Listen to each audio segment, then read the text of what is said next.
നമുക്ക് ഇത്തിരി കപ്പ ബിരിയാണി ഉണ്ടാക്കാം. അപ്പോൾ അതിന് ഞാൻ പാർട്സ് എടുത്തതാണ്. അത് ഫ്രീസറിൽ വെച്ചതേനി. അപ്പോൾ അത് ഐസായി കട്ടയായിട്ടുണ്ട്. ഇതിൻ്റെ തണുപ്പ് വിടുമ്പോഴേക്ക് നമുക്ക് പൂള നന്നാക്കി എടുക്കാം കേട്ടോ. ഇതാണ് നമ്മുടെ കപ്പട്ടതും നമുക്കൊന്ന് നന്നാക്കി എടുക്കാം.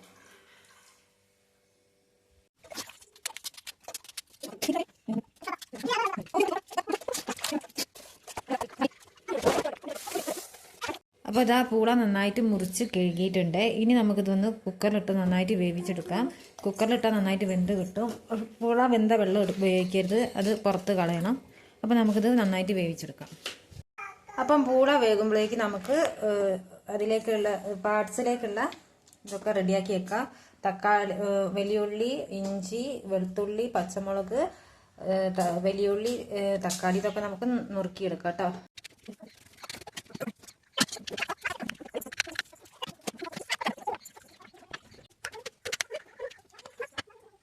നമ്മുടെ പൂള അത് നന്നായിട്ട് വെന്ത് ഉടഞ്ഞിട്ടുണ്ട് കേട്ടോ. ഇനി ഇത് നമ്മൾ ഊറ്റിയെടുക്കാൻ പോവുകയാണേ.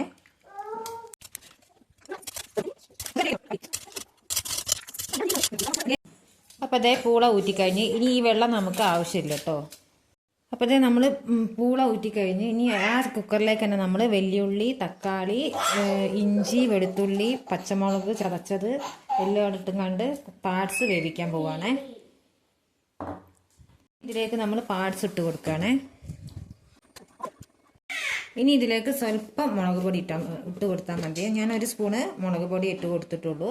പിന്നെ കുറച്ച് മല്ലിപ്പൊടി, പിന്നെ കുറച്ച് മഞ്ഞൾപ്പൊടി, സ്വല്പം ഉപ്പ് ഇട്ട് കൊടുക്കാം കേട്ടോ. ഇനി ഇതിലേക്ക് കുറച്ച് വെള്ളം ഒഴിച്ചെടുക്കാം. സ്വല്പം മതി. വെള്ളം ഒഴിച്ച് കൊടുത്തിട്ട് നന്നായിട്ട് നമുക്ക് മിക്സ് ചെയ്തെടുക്കാം കേട്ടോ. ഇനി ഇത് അടച്ച് വെച്ചിട്ട് നമുക്ക് ഒരു 4-5 വിസിൽ അടുപ്പിക്കാം.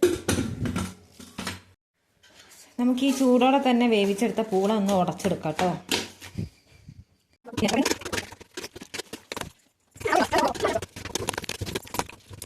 ഇത് നമ്മൾ നല്ലോണം ഉടച്ചെടുത്തിട്ടുണ്ട് കേട്ടോ. ഇനി പാർട്സ് വേകട്ടെ. അപ്പോൾ അത് നമ്മുടെ പാർട്സ് ഇവിടെ റെഡി ആയിട്ടുണ്ട്. ഇനി ഇത് രണ്ടും പാടെ നമുക്ക് മിക്സ് ചെയ്യാം.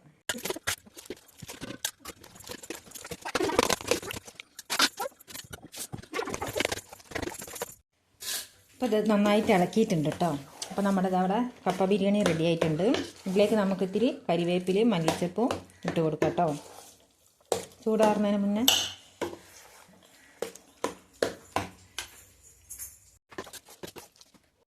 അപ്പോൾ അതേ നമ്മുടെ കപ്പ ബിരിയാണി റെഡി ആയിട്ടുണ്ട്. അപ്പോൾ ഇത്രയൊക്കെയുള്ളൂ വീഡിയോ.